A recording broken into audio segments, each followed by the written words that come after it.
अहंकार का त्याग ही तपस्या का मूल मंत्र है। एक साधु व एक डाकू एक ही दिन मरकर यमलोक पहुंचे। धर्मराज उनके कर्मों का लेखा जोखा खोलकर बैठे थे और उसके हिसाब से उनकी गति का हिसाब करने लगे। निर्णय करने से पहले धर्मराज ने दोनों से कहा, मैं अपना निर्णय तो सुनाऊंगा, लेकिन यदि तुम दोनों अपने बारे में कुछ कहना चाहते हो तो मैं अवसर देता हूँ, कह सकते हो। डाकू ने हमेशा हिंसक कर्म ही किए थे, उसे इसका पछतावा भी हो रहा था, अतः अत्यंत विनम्र शब्दों में बोला, महाराज, मैंने जीवन भर पाप कर्म किए। जिसने केवल पाप ही किया हो वह क्या आशा रखे आप जो दंड दें, मुझे स्वीकार है। डाकू के चुप होते ही साधु बोला, महाराज, मैंने आजीवन तपस्या और भक्ति की है, मैं कभी असत्य के मार्ग पर नहीं चला, सदैव सत्कर्म ही किए, इसलिए आप कृपा कर मेरे लिए स्वर्ग के सुख साधनों का शीघ्र प्रबंध करें।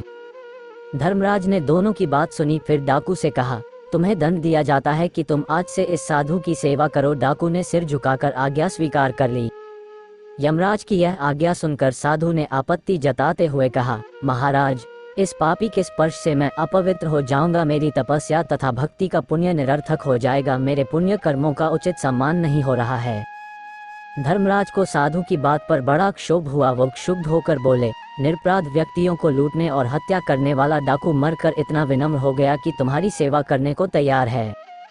तुम वर्षों के तप के बाद भी अहंकार ग्रस्त ही रहे, यह नहीं जान सके कि सब में एक ही आत्मतत्व समाया हुआ है। तुम्हारी तपस्या अधूरी और निष्फल रही, अतः आज से तुम इस डाकू की सेवा करो और तप को पूर्ण करो।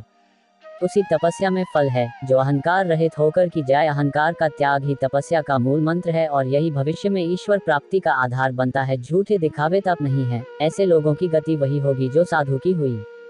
कहानी अच्छी लगी हो तो वीडियो को लाइक, कमेंट और चैनल को सब्सक्राइब जरूर करें। धन्यवाद।